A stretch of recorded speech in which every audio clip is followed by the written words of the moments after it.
Så er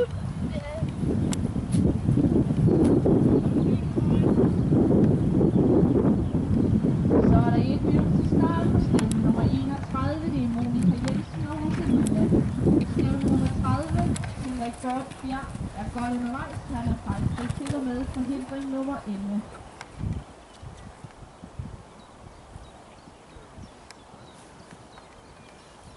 Henrik Bjørn er ligeledes fejlfri over banketten 12 AB.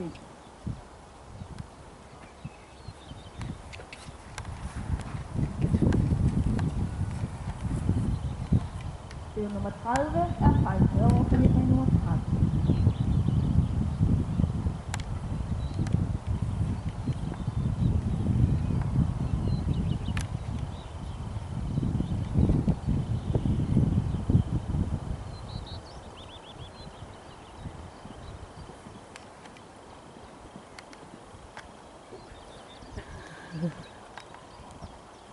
Lige før han ikke ramte mål.